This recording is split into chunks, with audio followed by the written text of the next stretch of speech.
The news arrived like a cold gust of wind through an open window. My father was gone.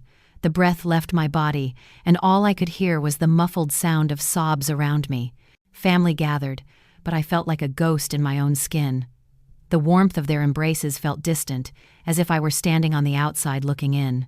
I was supposed to be grieving, but instead, I was drowning in confusion and isolation.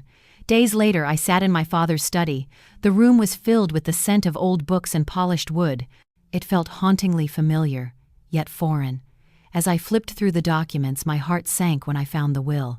Everything was left to Michael, my estranged brother. My mind raced. "How could he do this to me?" I whispered, the words hanging in the air like smoke. The betrayal cut deep, twisting memories of our childhood into sharp blades. Growing up, Michael and I had been inseparable. We were partners in mischief, always looking for the next adventure. Yet, as time passed, a rift grew between us. Our father's strictness pushed us apart, his love often conditional, leaving us both feeling unworthy. I was the responsible one, the one who always followed the rules. Michael was the wild spirit, chasing freedom and ignoring the consequences. Our mother, a beacon of strength, tried to mend the fractures. She baked cookies on rainy days, held us close during storms, but even her love couldn't bridge the gap our father had created.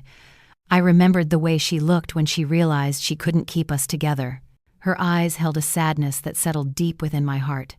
Now, standing at the threshold of loss, I felt abandoned by both parents. The will was a cruel twist, a confirmation of my worst fears. Was I ever enough? I confronted family members seeking solace, but their reactions were mixed. Some sympathized, while others simply shrugged, offering hollow words of comfort. "It's how he wanted it," they said, as if that made it easier today. I swallow. Michael's expression when he heard the news was one of shock. "I didn't ask for this," he said, his voice trembling. Anger bubbled beneath the surface. "You think this is easy for me?" I shot back, the tension thick enough to cut with a knife. We both felt the weight of our past, a lifetime of rivalry, unspoken resentment spilling over like a dam ready to break. Days turned into weeks, and the emotional turmoil turned inward. Anxiety wrapped itself around me like a fog, dark and suffocating. I isolated myself, replaying moments of our childhood, searching for answers that never came. Meanwhile, Michael wrestled with his own demons, guilt gnawing at him. Both of us found ourselves in therapy, alone, confronting the skeletons of our past. Each session peeled back layers of hurt, exposing wounds we thought had healed. The therapist, with her gentle probing, helped us see the patterns that had led us here. We were two sides of the same coin, both broken in our own ways. As we began to engage, conversations quickly spiraled. "You always thought you were better than me," he accused one evening, and I felt the heat of shame rise in my chest. "I was just trying to survive," I countered, my voice breaking. We were trapped in a cycle, circling each other like predators, both wanting to heal but unsure how to take that first step. But what we didn't know was that the real battle was just beginning. A revelation awaited us, one that would change everything. The truth loomed like a storm cloud on the horizon, and neither of us was prepared for what was to come. How could we forgive when we didn't understand? Each moment was a question that begged for an answer, and the only certainty was the uncertainty of our fractured bond. It was a sunny afternoon when I first noticed the subtle shift in our household. The air felt thick with unspoken words, like a storm brewing on the horizon. I remember sitting at the kitchen table, peeling apples, for our famous family pie. The scent of cinnamon wafted through the air, mingling with the laughter of my children playing in the garden. But something was off. I could sense it. Mary, my eldest, had been quieter lately. Her laughter didn't reach her eyes anymore. Little David, once so full of life, seemed withdrawn, lost in his own world. I brushed it off as a phase. Kids grow up, don't they? They drift away, find their own paths. But deep down, I felt a pang of worry. I should have trusted that instinct. The family dinners we cherished turned into a battlefield of silence. Conversations felt like a chore, each word carefully chosen, like walking on eggshells. My husband, John, sat at the head of the table, his brow furrowed. The tension was palpable. I longed to bridge the gap, to reach out and pull them back into the warmth of our family unit. But every attempt seemed to push them further away. I thought about our traditions, the stories we told around that same table. Memories of marathons of board games, hot chocolate on winter nights, and Sunday service at the little church down the road. Those moments felt like a lifetime ago. It was as if the laughter of our past had been swallowed by a dark cloud, leaving only shadows behind. I remember one evening, as the sun dipped below the horizon, casting an orange glow through the kitchen window. I caught Mary staring out into the distance, her face a mask of confusion. "What's on your mind, love?" I asked gently. She turned to me, her eyes glassy, and whispered, "I just don't know who I am anymore." My heart sank. That was the first sign, the first crack in our perfect facade. I tried to comfort her, to remind her of her strengths, her dreams. But she seemed so lost, like a ship adrift in a storm. I couldn't help but feel a sense of helplessness. What was happening to my family? As the days turned into weeks, I noticed more signs. Jennifer, my youngest, began to withdraw as well. She'd spend hours locked in her room, only emerging for meals. I found myself pacing the hall, anxiety gnawing at my insides. I prayed, seeking guidance, begging for clarity. It felt like an uphill battle, and I was losing grip. Then one day, it all came crashing down. I was at the grocery store, picking up ingredients for dinner, when I overheard a conversation between two women. They were gossiping about my family, their whispers sharper than knives. "Did you hear? Mary's not even speaking to her mother anymore. It's like she's gone." Those words hit me like a freight train. How could this be happening? I felt a surge of anger mixed with pain. I wanted to scream, to defend my family, but all I could do was stand there, frozen, as the reality of our situation sank in. That evening, I gathered my family around the table. The tension was suffocating. "We need to talk," I said firmly, trying to mask the trembling in my voice. I looked at each of them, searching for a glimmer of hope. But what I found was a wall, impenetrable and cold. Mary crossed her arms, her defiance evident. "What do you want us to say, Mum? That everything's fine? Because it's not." Her words cut deep, a razor-sharp truth that left me reeling. "Then let's fix it together," I pleaded. "We can work through this. I know we can." But the response was silence, heavy and suffocating. That was the moment I realized I had to dig deeper. I needed to uncover the root of our turmoil.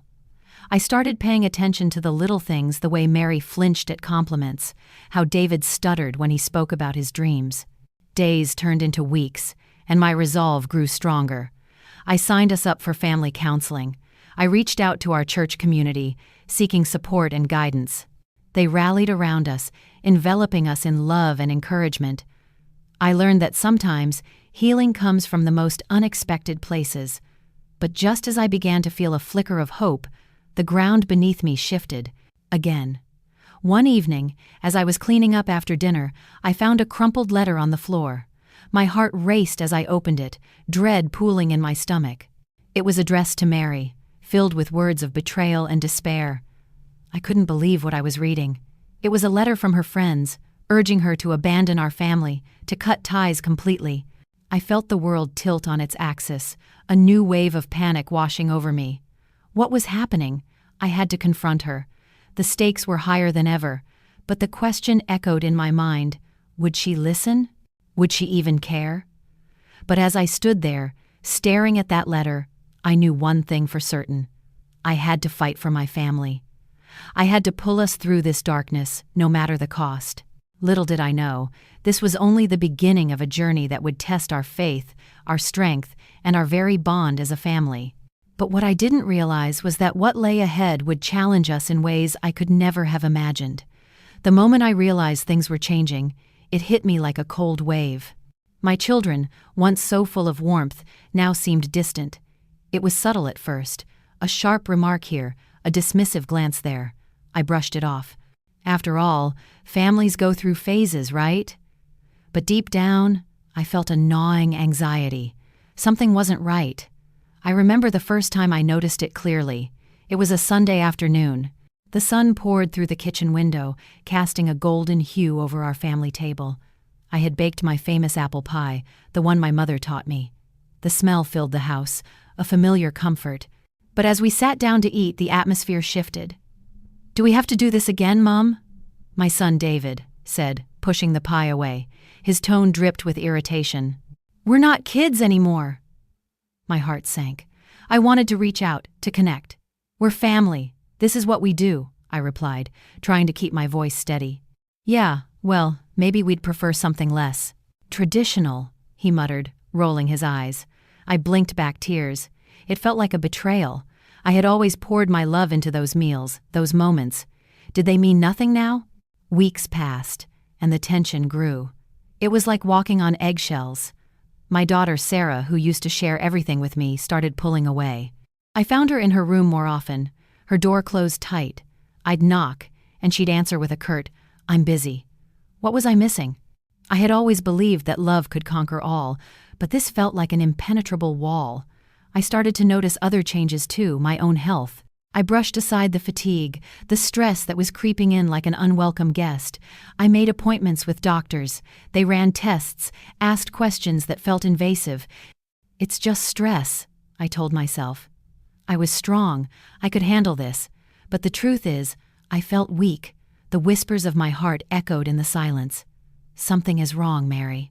Pay attention." Then came that dreadful evening. I had planned a family dinner, hoping to bridge the growing gap. I prepared their favorite dishes. The table was set beautifully, candles flickering softly. But when they arrived, their faces were unreadable. "Can we talk about something else?" Lisa, my daughter-in-law, said, her voice sharp. "This is boring." I felt the heat rise in my cheeks. I just thought. "Thought what?" "That we'd all sit here and pretend everything is okay?" She shot back. I felt the room spin. I tried to defend myself, to explain my intentions, but it was like talking to a brick wall. I was met with silence, cold and cutting. That night, I sat alone in the dim light of my living room.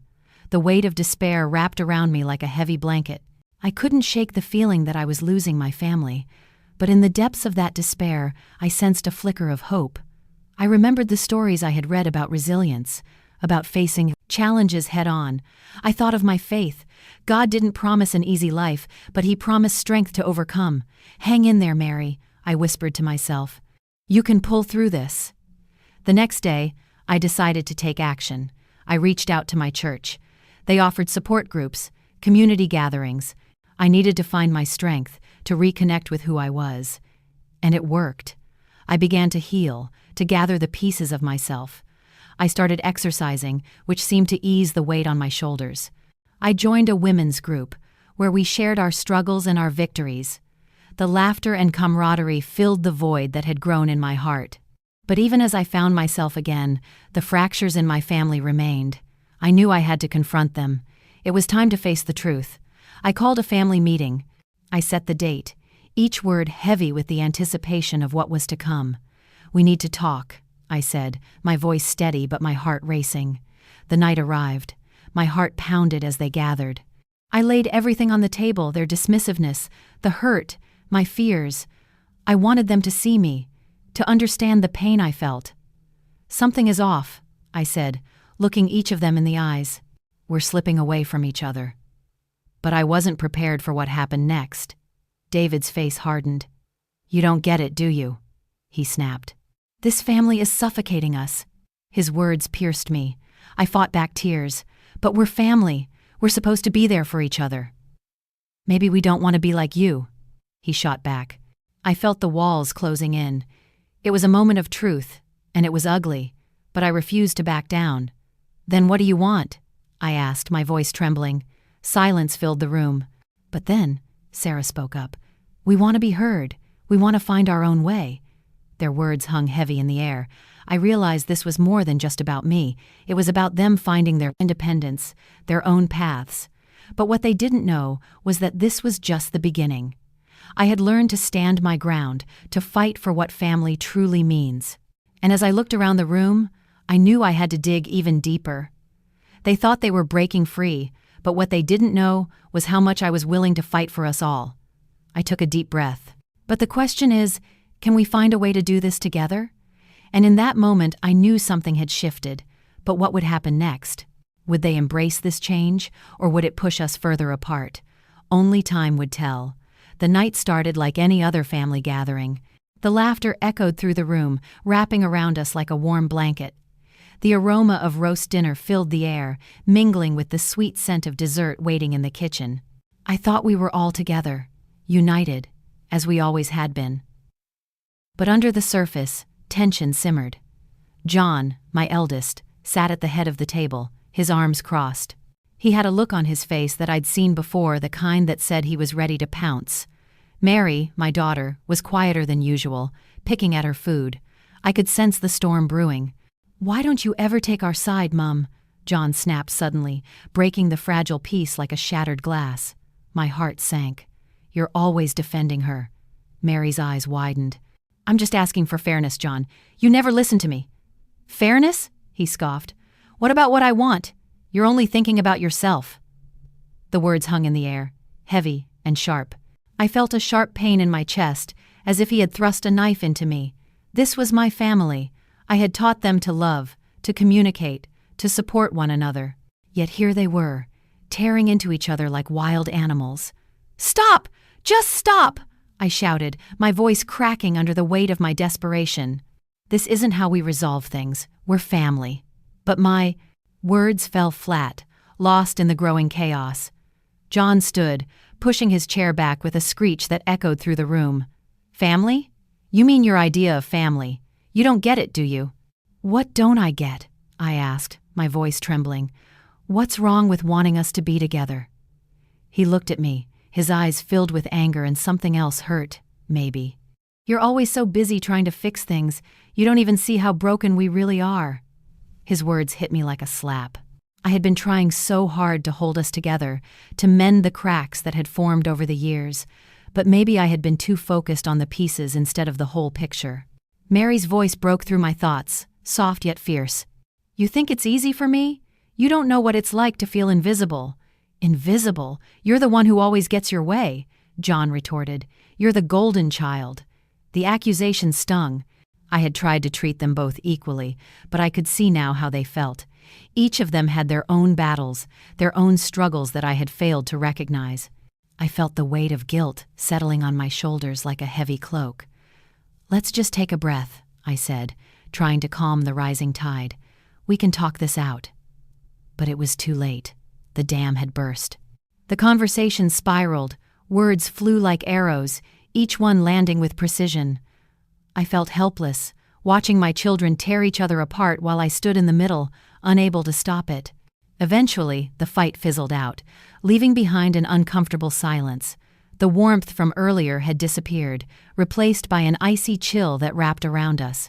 I looked at their faces, both flushed with anger, and it broke my heart. "Maybe I should just leave," I murmured, feeling the tears prick at my eyes. "Don't say that," Mary replied, her voice barely above a whisper.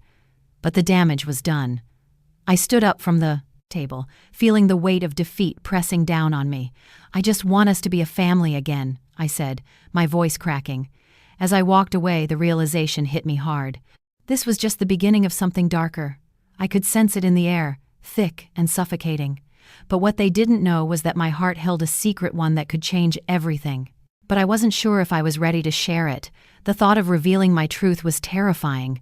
Would it bring us closer, or would it push us further apart? I paused at the doorway, taking one last look back at the table. The shadows of resentment lingered between them. But what they didn't know was that this was just the tip of the iceberg. The door closed behind me with a soft click, sealing away the chaos. I took a deep breath, hoping for strength. I needed to find a way to heal this fractured family before it was too late. But how?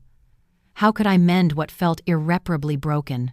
In that moment, I understood it wasn't just about the past, it was about facing the future, and the future was looking more uncertain than ever. I stood at the window, watching the leaves flutter in the breeze. They danced like my thoughts, swirling, restless. My heart felt heavy, an anchor dragging me down. The silence in the house was deafening. I could still hear the echoes of their angry words, sharp and cutting. Each one resonated in my mind, replaying like a broken record. Mary and John had always been close, but now it seemed like a chasm had opened between them. How had it come to this? The love I once saw in their eyes was replaced with bitterness. What happened to us? I whispered to myself, the question hanging in the air like an unanswered prayer. I thought of the times we laughed together, the family dinners filled with warmth and love. Those memories felt like fragile glass, threatening to shatter under the weight of our current reality. I felt compelled to fix it. I had to bring my children back together. But how? The thought of confronting them again filled me with dread. What if it only pushed them further apart? I needed a plan, something to heal our broken family. I took a deep breath, trying to find my strength. The church was a good place to start. Faith had always been our foundation. I remembered the sermons about forgiveness and redemption. Stay strong, I told myself. You can pull through this. The next day, I gathered the courage to talk to Mary. She was sitting in her room, the door slightly ajar. I knocked gently, my heart racing. Can we talk? She looked up, surprise etched across her face. About what? More fighting? No, about healing, I replied, stepping into the room. We've got to find a way back to each other. Her expression softened, but the walls were still up. It's not that simple, Mum. I know it's not, I said, my voice steady. But we can start by listening. Let's go to church together. Just us. She hesitated, biting her lip. Fine, but don't expect miracles. A small victory. I felt a flicker of hope. Later that week, we sat together in our usual pew, the familiar scent of polished wood and incense enveloping us. As the pastor spoke about the power of forgiveness, I glanced at Mary. Her brow furrowed, deep in thought. I prayed silently for a breakthrough. After the service, we walked out into the crisp air. What do you think? I asked. I guess it's nice to be here, but it doesn't change what happened, she replied, her voice tinged with sadness. I know. Healing takes time, I said, trying to reassure her. But it starts with each of us being honest about our feelings. As we talked, I could sense her walls beginning to crack. It was a small step, but it was something. A few days later, I felt brave enough to approach John. He was in the garden, trimming the hedges, the sun glinting off his hair. John, I called, my heart pounding. Can we chat? He straightened up, his expression guarded. What about? About your sister, I said. I think you both need to talk. Why? So we can argue some more? He shot back, frustration evident in his voice. No, so you can understand each other, I pleaded. Just give it a chance. He sighed, the tension in his shoulders easing slightly. Fine, I'll think about it. I took that as a win. Each small victory was leading us back to each other. Days turned into weeks, and slowly, I noticed changes. There were tentative smiles shared over breakfast, and the icy silence began to melt. We even managed a few family dinners, laughter creeping back into our conversations. Yet, I couldn't shake a feeling of unease. It was too quiet. I knew something lurked beneath the surface, an unspoken truth waiting to burst free. One evening, as I was sorting through old family photos, I stumbled upon a letter, yellowed and creased. It was addressed to me, the handwriting familiar yet distant. My heart raced as I unfolded it, the words leaping off the page. Dear Mum, if you're reading this, there are things you don't know. I froze, a chill running down my spine. What could it possibly say? But before I could digest the implications, the door swung open. Mary and John walked in, laughter spilling into the room. I quickly tucked the letter away, a secret heavy in my heart. Is everything okay? Mary asked, her eyes searching mine. Just sorting through some memories, I replied, forcing a smile. But I knew this was just the beginning. The letter had opened a door to something I wasn't ready to confront. I felt the weight of it pressing down, a whisper of fear in my heart. What else had I been blind to? Hang in there. You can do this, I murmured to myself, the words a fragile promise. But deep down, I wondered what would happen when the truth finally surfaced. And in that moment, I realized I had a choice to make. Would I confront the past or let it consume me? I took a deep breath, knowing that my next move would determine everything. The silence that wrapped around me felt suffocating. I leaned against the door, my heart pounding. The echoes of the fight still lingered in my mind, like the remnants of a storm. I had wanted to be the glue, the one who held us together. Yet here I was, feeling like the broken piece. I took a deep breath, forcing myself to think, what can I do now? The question hung in the air, heavy and demanding. I knew I had to find a way to bridge the chasm that had opened up between my children. They were both hurting, but they couldn't see it, couldn't understand that their pain was feeding into each other. I remembered the times we'd gathered around the dinner table, laughter spilling into the corners of the room. Those were the moments I cherished. I longed to bring that warmth back, to heal the wounds that had been inflicted. But how? I couldn't just wave a magic wand. It took work, effort, and sometimes vulnerability. As I walked to the living room, I spotted the family photo that hung on the wall. It was a snapshot of a happier time, a moment frozen in time. I felt a pang of nostalgia. We had shared smiles then, a bond that felt unbreakable. I needed to tap into that love, that unity, to remind them of who we were together. In the corner of the room, I noticed the sports trophies my son had won, glinting under the soft light. They symbolized his dedication, his struggle, and ultimately, his victory. I thought of how sports had taught him resilience, how he had learned to pull through even when the odds were against him. Perhaps I could use that same spirit to inspire both my children. Maybe I should organize a family day, I murmured to myself, something to remind us of the joy we once had. The idea blossomed in my mind, a day filled with laughter, games, and maybe even a little friendly competition. It could be a chance for them to see each other in a new light, to remember the love that bound us. But would they agree? Would they even want to come? The fear tightened around my chest. I could almost hear their voices of doubt echoing in my head. Why bother? It won't change anything. I had to push those thoughts away. I couldn't let fear dictate my actions. I decided to reach out to Mary first. She was the more sensitive one, the one who wore her heart on her sleeve.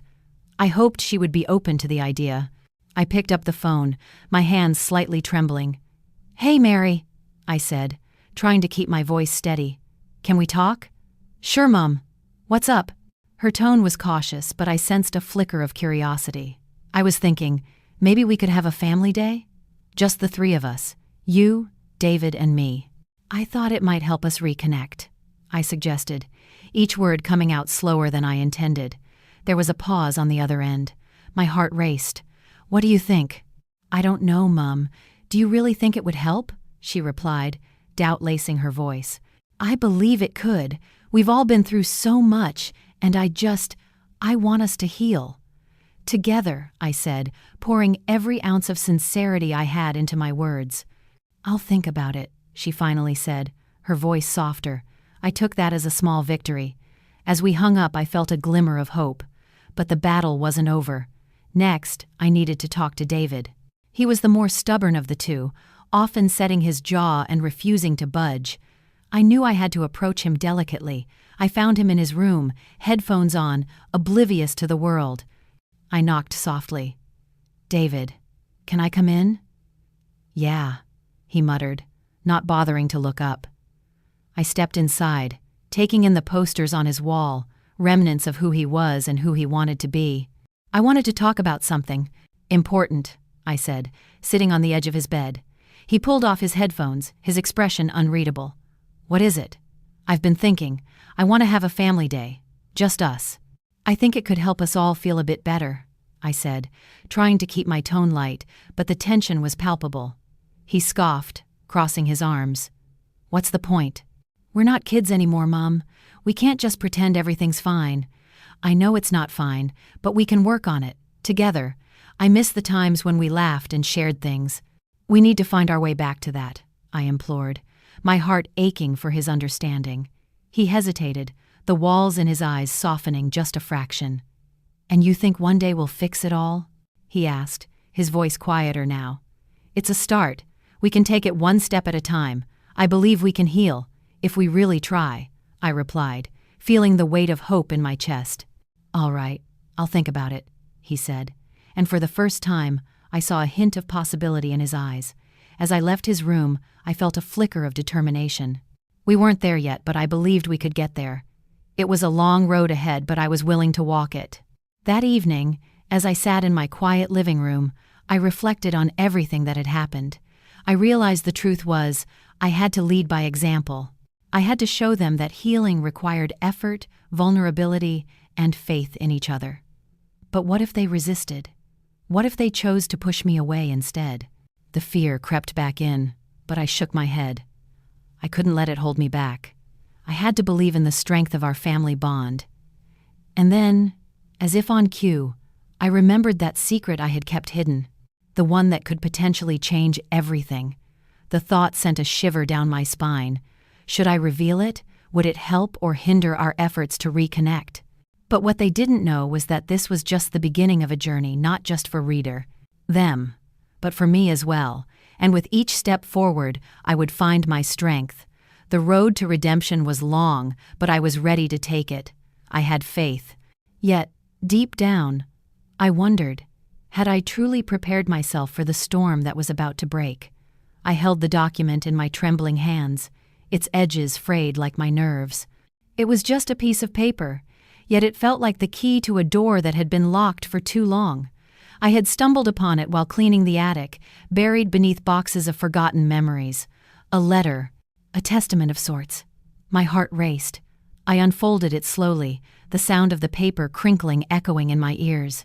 The words blurred for a moment as I fought back tears. It was addressed to me, penned in my late father's unmistakable handwriting.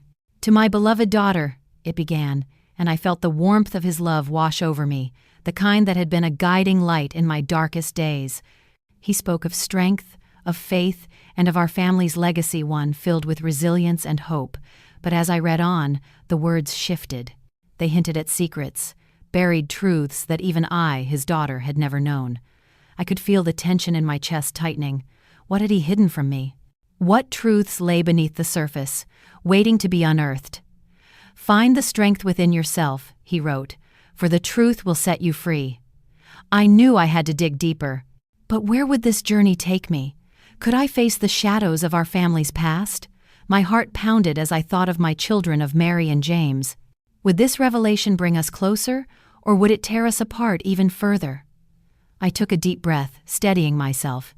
I needed to talk to Mary first. She was always the one who kept the family together, the glue that held our fractured lives in place. I could sense her strength, even when she faltered. Walking down the hallway, I felt the weight of the letter in my pocket, a constant reminder of the truth I was about to confront. "Mary?" I called softly, pushing open her bedroom door. She looked up from her desk, where a pile of books lay scattered like her thoughts. Her brow furrowed, and I could tell she was deep in her own struggles. "Can we talk?" "Sure, Mum. What's up?" she replied, forcing a smile that didn't quite reach her eyes. I sat on the edge of her bed, the familiar scent of lavender filling the air, a comfort amidst the whirlwind of emotions. "I found something today, something about your grandfather." Her eyes widened, curiosity piqued. "What is it?" I hesitated, the words lodged in my throat. Would this revelation hurt her? Would it be another burden to bear? "It's a letter, from him. He talks about our family, about strength, faith, and secrets." "Secrets?" Her voice was steady, but I could see the flicker of concern in her gaze. "Yes, I think it's time we learned the truth about our past." Mary leaned closer, her expression shifting from curiosity to apprehension. "What kind of truth, Mum?" I took a deep breath, feeling the gravity of my next words. "I don't know yet, but I think it could change everything for us, and I want us to face it together." She nodded slowly, her expression softening. "Okay, I'm with you. We can handle this together." Those words brought a glimmer of hope. Perhaps this journey would not be one of destruction but of healing. Perhaps we could mend what was broken, stitch together the frayed edges of our family bond. As we sat together, I felt a flicker of strength rising within me. We might have to face storms ahead, but I knew we would find our way through. "Let's start this together then. Let's uncover the truth." But what neither of us realized was just how deep those secrets ran. The letter was only the beginning, and with every answer came more questions. Was I ready for the truth? Would it tear our family apart or bind us closer together? As I locked eyes with Mary, determination surged within me, yet uncertainty loomed over us like a dark cloud. I had taken the first step, but I knew the journey ahead would test every ounce of our resilience. But what Mary didn't know was that this journey would lead us to a revelation that none of us could have anticipated. I stood at the doorway, the weight of my family's turmoil pressing down on me like a storm cloud. Mary's eyes were filled with hurt, and Elizabeth's fists were clenched in anger. I could almost feel the electricity in the air, charged with unspoken words. How did we get here? I whispered to myself, searching for the answer in their faces.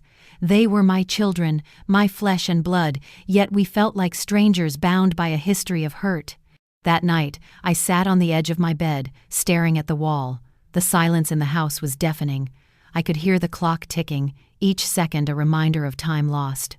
I thought of the family dinners, laughter ringing through the halls, and the warmth that once enveloped us. Now, it was as if a thick fog had settled, obscuring our love, our connection. I reached for my Bible, fingers trembling as I opened it. The words leaped off the page, offering a glimmer of hope. "For I know the plans I have for you," it read. Plans to prosper, not to harm. I clung to that promise. I needed to believe it. But doubt whispered in my ear, reminding me of the fractures in our family. Could we truly heal? The next day, I decided to reach out. It was time to confront the shadows lurking between us. I called a family meeting, a gathering that felt like a last-ditch effort. I could only hope my voice would break through the barriers of resentment. "Please, just listen," I said, my heart racing as I looked at their faces. "We're falling apart. I can't bear it any longer." My voice cracked. "I want us to be whole again." Mary crossed her arms, her expression guarded. "You don't understand," she snapped. "You never have." I felt the sting of her words, but I pressed on. "Help me understand. I want to hear your pain. I want us to talk." Elizabeth shifted in her seat, her brow furrowing. "It's not that simple, Mum. You don't know what we've been through. You've been absent." The truth hit me like a slap. I had been so focused on trying to keep everything together that I had neglected their struggles. The realization was a dagger to my heart. "I'm sorry," I whispered. "I see now. I haven't been present. I've been fighting my own battles, and in doing so, I've failed to see yours." As I spoke, I noticed a flicker of vulnerability in Mary's eyes. "It's just hard, Mum. We feel like we can't talk to you anymore. It's like you're a wall." I swallowed hard, the weight of her words settling in my chest. A wall. I had built one around my heart, trying to shield us from pain but unknowingly trapping them inside with it. "I promise, I want to change. I want to be open. Will you help me?" Elizabeth's eyes softened slightly. "Maybe, but it's going to take time. Trust is broken." "Time is what we have to give," I replied, feeling a flicker of hope sparking to life. "We can work through this together. We have to try." Over the next few weeks, we began to peel back the layers of our hurt. We sat together, sharing our feelings and fears over cups of tea. I learned about the pressures they faced at school, the loneliness they felt, and the weight of expectations. In turn, I opened up about my own struggles, the shadows of my past that had taken root in my heart. To my surprise, vulnerability became our strongest ally. Those conversations were raw, filled with tears and laughter. We embraced the messiness of our emotions, each of us building bridges instead of walls. But just as we were beginning to find our footing, I stumbled upon a hidden letter while cleaning out an old drawer. It was addressed to me from my late husband, John. My hands trembled as I opened it, my heart racing. The words inside held a mix of love and wisdom, but the final lines sent chills down my spine. "If you ever find yourself lost, remember that family is everything. Do not let the darkness consume you. There is strength in vulnerability." The letter felt like a lifeline, a reminder that I had the strength to move forward. But as I read those lines, a thought nagged at the back of my mind. What if the darkness was not just within me? What if it was lurking closer than I realized? I folded the letter and placed it safely in my pocket, the weight of its message heavy on my heart. I needed to share this with Mary and Elizabeth. I needed to show them that secrets could either bind us or set us free. That evening, as we gathered for dinner, I felt the tension in the air again. The laughter we had shared seemed to hang just out of reach. I took a deep breath, ready to reveal the letter and the truth it held. "There's something I need to share with you both," I started, my voice steady but my heart racing. But just as I was about to unfold its significance, the door burst open. Michael, my brother, stormed in, eyes wide with urgency. "You need to see this," he said, brandishing a piece of paper. "What is it?" I asked, my heart sinking. He dropped the paper on the table, and my breath caught in my throat as I read the words. "It's about the estate. There's been a claim made. Someone is trying to take what belongs to us." The air turned electric, tension crackling as I looked at my children. The shadows were closing in again, and I could feel the walls beginning to rise once more.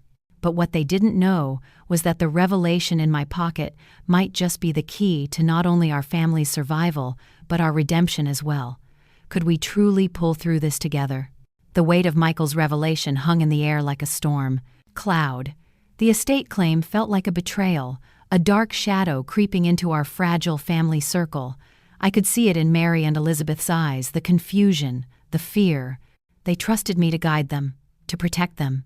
But now, uncertainty loomed. "Who would do this to us?"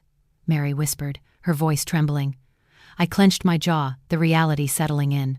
"I don't know yet, but we'll find out." Elizabeth shifted in her chair, her brow furrowed. "What if they take everything?" "Then we fight back," I said, my voice firmer than I felt. "We're not going to let anyone break us apart." The letter from John burned like a beacon in my pocket, its message a call to arms. Family is everything. The darkness might be closing in, but we had each other. "I found something while cleaning out the drawer," I began, the words feeling heavy on my tongue. "A letter from Dad." Mary leaned in closer, her eyes wide. "What did it say?" I hesitated, weighing my next words. "He said to remember that there is strength in vulnerability." "What does that even mean?" Elizabeth asked, frustration creeping into her tone. "It means we need to be honest with each other. We can't let fear take over." Just as I was about to explain more, Michael broke in again, his face a stormy sea. "I think I know who's behind this." A silence fell, and my heart raced. "Who?" "Robert," he spat, his anger bubbling over. "He's always been jealous of what we have. He thinks he can just waltz in and take it." The name struck like a bolt of lightning. Robert, my late husband's brother. He had always been the black sheep, the one who resented John's success. "I knew he'd try something," I murmured, anger mixing with fear. "But if he's behind this, we can't let him win," Mary said, determination igniting in her eyes. "How do we fight him?" Elizabeth asked, her voice quiet but steady. "Together," I replied, feeling the strength of their support. "We find out what he's planning. We gather evidence. We prepare ourselves. But what if it's too late?" Elizabeth's voice wavered. "It won't be," I insisted, rising from the table. "We have each other. That's our greatest weapon." As I moved towards the living room, I felt the weight of the letter pressing against me. I needed to show them that vulnerability could be a strength. "Let's talk about this letter," I said, turning back to face them. "I think it could help us." Their eyes flickered with curiosity. "What did he really mean?" Mary asked. I took a deep breath, the words spilling out like a flood. He believed in redemption. He believed that we could overcome anything if we faced it together. He wanted us to know that love is powerful, but it requires us to be open and honest. Elizabeth nodded slowly, her expression softening. "So, we need to trust each other?" "Yes, and we need to trust ourselves. We've faced darkness before. We're stronger than we think." Michael stepped forward, a spark of hope igniting in his eyes. "Then let's prepare. Let's be ready for whatever he throws at us." I felt a rush of pride swell in my chest. That's the spirit. But remember, we can't just fight back with anger. We need to stay focused, stay strong. We need to show Robert that this family is unbreakable. Mary took my hand, squeezing it tightly. "We're with you, Mum, whatever it takes." I looked at each of them, the bonds of our family tightening like a rope. "Then let's get to work. We'll uncover his plans and turn the tables." But even as I spoke, doubt crept in. What if Robert had already set his plans in motion? What if we were too late? As I gathered my thoughts, the tension in the room felt palpable. I needed to find a way to protect my family. The letter held the key, but I couldn't shake the feeling that we were racing against time. "Hang in there," I whispered to myself, clutching the letter tightly. "We can do this." And yet, deep down, a nagging doubt persisted. What had we truly signed up for? But what we didn't know was that the darkness was already moving closer, and the true battle was just beginning. The tension in the room was palpable as I looked at Michael, the paper still lying on the table like a dark omen. "What do you mean someone is trying to take what belongs to us?" I asked, my heart racing. I could see the worry in Mary's eyes, the confusion on Elizabeth's face. "There's a distant relative, A cousin we hardly know, Michael explained, his voice steady despite the urgency. They think they can make a claim on the estate. They believe they have rights to it. I could feel the weight of the world settling on my shoulders. The letter from John felt like both a blessing and a curse now. How could I protect my family when shadows loomed over us? We can't let this happen, I said, my voice rising with determination. We will fight for what's ours. Mary leaned forward, her brow furrowed. But how? We're already struggling. This could tear us apart. Elizabeth shook her head. We can't let fear dictate our actions. We need to stand together. I nodded, grateful for their resilience. You're right. We can't let fear consume us. Together, we have strength. Just then, my phone buzzed, breaking the charged silence. It was a text from an unknown number. Meet me at the old church at 8 tonight. I have information about the claim. My heart raced again. This was a chance. I have to go, I said, looking at my children. I need to find out what this is about. I can't let anything happen to our family. Mom, be careful, Mary warned, her voice laced with concern. I will. I promise, I replied, the weight of John's letter still heavy in my pocket. I felt a flicker of hope. Perhaps this was the turning point we needed, a chance to fight back against the darkness threatening to engulf us. As I drove to the old church, memories flooded my mind. The place held a special significance for our family. John and I had attended services there, sharing quiet moments of faith and hope. It felt like a sanctuary, a place where we found solace in our faith. Arriving, I parked and stepped into the dimly lit building. The air was thick with history. I took a deep breath, steadied my nerves, and walked towards the altar. A figure emerged from the shadows. It was a man I didn't recognize. His face was weathered, eyes sharp with intent. You must be Susan, he said, his voice gravelly. Yes, I replied, trying to gauge his intentions. You said you had information? He nodded, handing me a folder. This contains everything you need to know about the claim. Your cousin isn't who they say they are. My heart pounded as I flipped open the folder. There were documents, names, and dates that twisted my gut. Why are you helping me? I asked, suspicion creeping into my voice. I believe in family, he said simply, and I believe you deserve to know the truth. As I read through the papers, my mind raced. This was more than just a claim. It was a web of deceit that spanned years. My cousin had manipulated circumstances, hiding evidence that would protect our family's legacy. Why would they do this? I whispered, feeling the heat of betrayal wash over me. Greed, perhaps, but there's more to it. They want to tear your family apart. A surge of anger welled within me. Not on my watch, I declared, my voice steady. I won't let them take what's ours. We will fight back. The man nodded, a glimmer of respect in his eyes. But know this, it won't be easy. They will fight dirty. I'm ready, I said, feeling the fire ignite in my soul. I have to protect my children. We will find our strength no matter the cost. As I left the church, clutching the folder tightly, I felt a sense of purpose wash over me. The darkness may have been closing in, but I had a plan. I would rally my family, and together we would confront this challenge head-on. But as I drove home, a chilling thought crossed my mind. What if the shadows I feared the most were not external but within our own family? What if the battle wasn't just with a distant cousin, but with the very people I loved? I shook my head, trying to dispel the doubt. Stay strong, Susan, I whispered to myself, gripping the steering wheel. You've come this far. Don't give up now. However, as I pulled into the driveway, I caught sight of Mary and Elizabeth standing at the door, their faces filled with worry. The weight of my secret loomed over me, and I realized I had to face not just the battle ahead, but the truth within my own family. Mom, what happened? Elizabeth asked, her voice trembling slightly. I hesitated, the folder still clutched in my hand, the letter from John burning a hole in my pocket. I have something to tell you, I said, my heart pounding. But what they didn't know was that the shadows were darker than I could have imagined, and the truth I held could either unite us or tear us apart. Let's sit down, I said, taking a deep breath. We need to talk. As we gathered in the living room, I could feel the weight of the moment. This was it, the moment when everything would change. Would we be able to hang in there together, or would the darkness consume us? The answer lay in the words I was about to share, and I could only hope that we would find the strength to pull through. The room fell silent, the air thick with tension. Michael's words hung heavily over us. Someone was trying to take what belonged to us. My heart raced, each beat echoing my fear. I looked at Mary and Elizabeth, their faces pale with shock. "Who?" Mary whispered, her voice barely audible. "I don't know yet," Michael replied, running a hand through his hair. "But we need to act fast.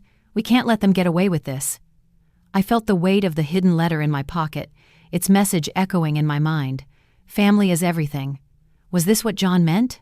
Was this the darkness he warned me about? "Let's find out who's behind this," I said, my voice stronger than I felt. "We need to protect what's ours." Elizabeth nodded, determination igniting in her eyes. "We can't let anyone tear us apart." "Yes," I said, feeling a flicker of hope. "Together, we're stronger." But the shadows loomed larger than ever. As we began to strategize, I caught sight of the old family photo hanging on the wall. It showed us all laughing, a snapshot of happier times. I wished for that simplicity again. The next day, we gathered around the kitchen table with Michael, poring over documents. The atmosphere was charged with anxiety. Each paper held the potential for betrayal. "Here," Michael said, pointing to a name on a legal notice. "This is the person making the claim. It's someone I thought we could trust." "Who?" I asked, my heart sinking. "William," he replied, his voice tight. "John's cousin." The name struck me like a blow. William had always been a fixture in our family gatherings, a smiling face at birthdays and holidays. I never suspected he could turn against us. "Why would he do this?" Elizabeth asked, disbelief etched on her features. "Jealousy, greed," Michael replied, shaking his head. "He's always wanted what we have." Anger surged through me. How could he betray us like this? The very thought felt like a knife twisting in my chest. But then there was the letter again, its words wrapping around my heart like a warm blanket. I couldn't let William's actions dictate our fate. We had to fight back. "Let's confront him," I said, my voice steady. "We need to find out what he really wants." Mary looked at me, her eyes wide. "Are you sure? What if he's dangerous?" "Dangerous or not, we can't let him take what's ours. We have to stand together." That evening, we drove to William's estate, the sun setting behind us, painting the sky in shades of crimson. My heart raced as we approached the grand house. It loomed over us, a fortress of betrayal. As we knocked on the door, I felt a wave of uncertainty wash over me. What if he dismissed us? What if he was planning something worse? The door opened slowly, revealing William, surprise flickering across his face. "What are you doing here?" he asked, his tone guarded. "We need to talk," I said, stepping inside. He led us to the living room, where expensive furniture and lavish decor surrounded us. It felt foreign, a stark contrast to our humble home. "What's this about a claim on the estate?" I asked, my voice firm. He smirked, a glint of something cold in his eyes. "I'm simply claiming what's rightfully mine." "Rightfully yours?" Mary interjected, anger lacing her words. "You have no right to come after us." William laughed, the sound chilling. "It's a game, my dear, and I intend to win." I felt a surge of fury. "This isn't a game. This is our family." "But families can be torn apart, can't they?" he replied, his expression mocking. In that moment, I saw the darkness in him. A predator lurking, waiting to pounce, but I also felt the fire within me ignite. I wouldn't let him destroy us. "William, we know about the letter," I said, my voice steady. "John warned us. We're not afraid of you." His expression faltered for a brief second, surprise flickering in his eyes. But then he recovered, a sneer replacing the uncertainty. "You think a letter can save you? You're lost." "No," I said, standing my ground. "We've found our strength, and we're not backing down." His laughter echoed in the room, but I could see the cracks in his facade.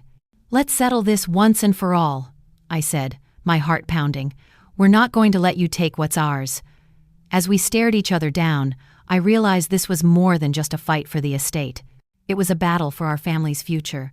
But just as I thought victory was within reach, William leaned in closer, his voice a low whisper. "But what you don't know is that I have something that can destroy you." My heart dropped. What could he possibly have? "Your precious family secrets," he said, a glint of triumph in his eyes.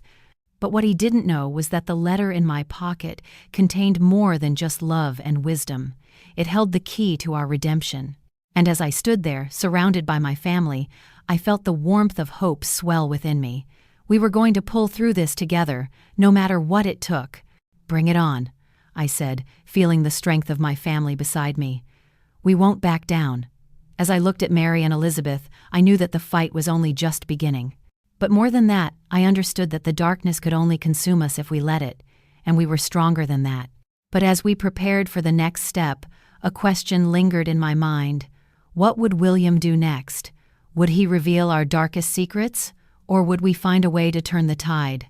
The weight of uncertainty pressed down on me, but deep within, I felt a flicker of faith. We would not let this darkness consume us. We would rise, together, stronger than ever. And as we drove back home, the night wrapping around us, I realized this was not just about the estate.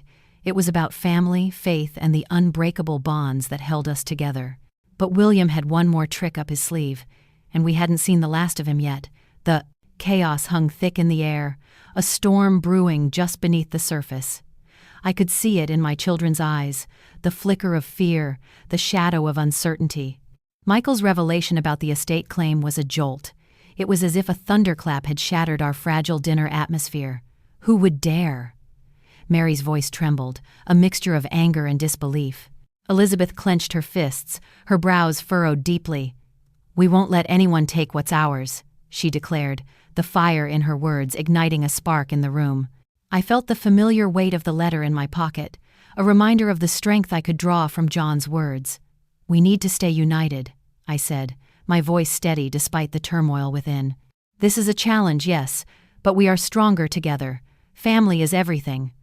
Michael nodded, his eyes darting between us. "I'll handle it. I have contacts who can help us figure this out." The determination in his voice was palpable, but I could still sense the tremor of doubt lingering behind it. "Let's not act rashly," I cautioned, my heart heavy with the thought of what lay ahead. "We need to gather all the facts first. Let's meet with a solicitor tomorrow, get a clear understanding of what we're dealing with." Elizabeth's gaze softened. "Mom, what about you? How are you holding up through all of this?" Her concern was genuine, a lifeline in a sea of chaos. "I'm all right," I replied, though the truth felt fragile. The letter in my pocket was a testament to my resilience, but I hadn't fully processed the storm brewing inside. "I found something today that might help us." I hesitated, the weight of my secret pressing down on me. "What do you mean?" Mary asked, leaning forward. I took a deep breath, the moment stretching out. "It's a letter from your father. He wrote it before he passed." Their eyes widened, curiosity mingling with worry. "What did it say?" Elizabeth pressed, a hint of urgency in her tone. "Just that we have strength in vulnerability, and that family is everything," I murmured, my mind racing. How could I explain the deeper significance? How could I reveal that the answer to our survival might lie in embracing our vulnerabilities rather than hiding from them? Suddenly, Michael interrupted, slamming his fist on the table. "We can't let this claim tear us apart. We've already lost so much." His words hung heavy, a reminder of our fragility. "Exactly," I said, feeling the moment slip through my fingers. "We must not let the darkness consume us." But what I didn't say was that the darkness could be outside our family as well. The shadows were closing in, and I could feel the weight of the world pressing down on us. As we finished dinner, the atmosphere had shifted. The laughter was gone, replaced by a somber resolve. We each retreated to our corners, a cacophony of thoughts swirling. I clutched the letter, a reminder of what was at stake. Later that night, as I lay in bed, the silence of the house felt deafening. I could hear the faintest whisper of hope, but also the echoes of fear. I closed my eyes, calling upon my faith. "Lord, give us strength, help us pull through." Morning came too soon. We gathered in the living room, the sunlight pouring through the windows, illuminating the tension that still lingered. I looked at my children, their faces lined with determination. "Let's face this together," I said, my voice stronger now. "We will not be defeated." We headed to the solicitor's office, each step heavy with uncertainty. The room felt cold as we sat down, the solicitor's expression serious. "There's been a claim made against your father's estate," he began. "It's from someone you least expect," The words hit hard, like a punch to the gut. I looked at my children, their faces pale, confusion and fear dancing in their eyes. "Who?" I managed to ask, my heart racing. "Your father had a business partner," the solicitor continued, "and he claims he was promised a share. Who is it?" Mary's voice trembled, the tremors of anxiety igniting in the air. "David," the solicitor replied, and the room fell silent. "David?" I echoed, the name hanging in the air like a dark cloud. My mind raced back to happier days, when he was part of our family gatherings, his laughter mingling with John's. How could he do this? The tension snapped like a taut string. "He's lying!" Elizabeth shouted, her anger flaring. "He hasn't been around in years. He has no right." "Calm down," I urged, but my own heart was pounding. "We need to think this through." The solicitor shifted uncomfortably. "You'll need to gather evidence to counter his claims. It's going to be a tough battle." I felt the walls closing in again, the shadows creeping closer. But then I remembered the letter, John's words echoing in my mind. There is strength in vulnerability. Maybe we should confront David," I suggested, feeling a surge of determination. "We need to know why he's doing this." Michael clenched his jaw. "I'll handle it. I'll talk to him." "No," I said firmly, the protectiveness surging within me. "We all need to be there. This is our family's future." As we left the office, I felt the weight of our situation pressing down upon us. But there was a flicker of hope in my heart, a belief that we could navigate this storm together. The confrontation with David loomed over us like a dark cloud, but I held on to the belief that we would find a way through, and just as I thought we had a plan, a thought crept back into my mind. What if the darkness wasn't just from David? What if it was lurking inside us too? What if our own secrets were the ones that might tear us apart? Tomorrow would bring the confrontation, the moment of truth. But would it be the beginning of our redemption or the end of our family? And then, without warning, my phone buzzed. A message from an unknown number. "I know what you're hiding." My heart dropped. What did they know? What had I missed? I stared at the screen, a wave of dread crashing over me. This was only the beginning. I felt the weight of uncertainty pressing heavily on my chest as I stared at that message. "I know what you're hiding." The words were like a shadow creeping into the corners of my mind, threatening to unveil secrets we had buried deep. "What do they know?" I muttered under my breath, fear knotting my stomach. I glanced at Elizabeth, her brow furrowed in worry. She could sense my distress, but I knew I had to remain strong. "We'll figure this out," I reassured her, though my own heart was racing. The next day was upon us far too quickly.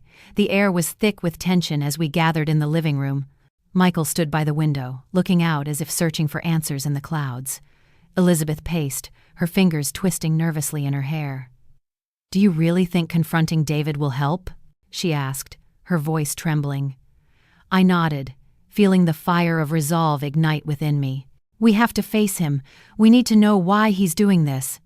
"Because he's selfish," Michael snapped, turning away from the window. "He doesn't care about us. But he's still family," I replied, hoping to ground us in our shared values. "We can't lose sight of that." The doorbell rang, echoing through the house like a tolling bell. My heart raced as I exchanged glances with Elizabeth and Michael. "This is it," I whispered. As I opened the door, David stood there, his face a mask of indifference. "Let's get this over with," he said, stepping inside without waiting for an invitation. We settled into the living room, a tense silence enveloping us. David leaned against the wall, arms crossed, as if he were waiting for us to crumble under the weight of his presence. "Why now?" I asked, my voice steady. "Why bring all this up?" He smirked, a glint of something dark in his eyes. "Because I can, and maybe I want to see how far you'll bend before you break." Anger surged within me, but I held back. "This isn't just a game, David. This is our family's future." "Your family?" he scoffed. "You think you're the only one who matters? I've been left out long enough." "Left out?" Elizabeth shot back. "You chose to walk away. You can't just come back and expect us to roll over." David's laughter filled the room, cold and harsh. "It's not that simple, is it? You've all been living this perfect little life, and I've been out here struggling. It's time for you to pay." The words cut deep.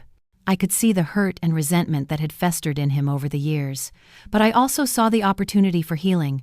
"David," I said softly, "we can't change the past. But we can choose how we move forward. You don't have to do this." His expression faltered for a moment, a crack in the armor he had built around himself. "You don't understand," he replied, voice now tinged with vulnerability. "I need what's mine. You all have taken everything from me." "Your family hasn't taken anything from you," I insisted. "You made those choices, but we can still be a family if you're willing to meet us halfway."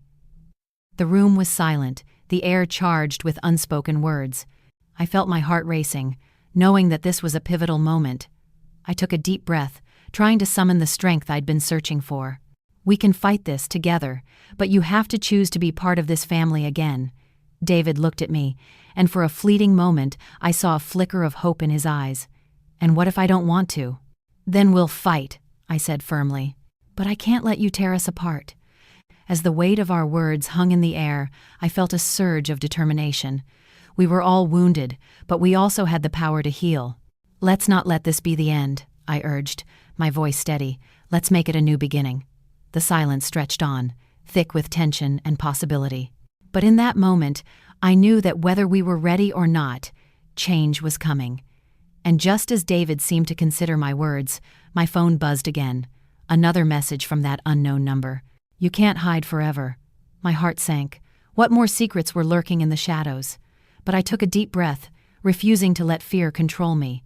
I would find my strength. We would pull through together, no matter what it took.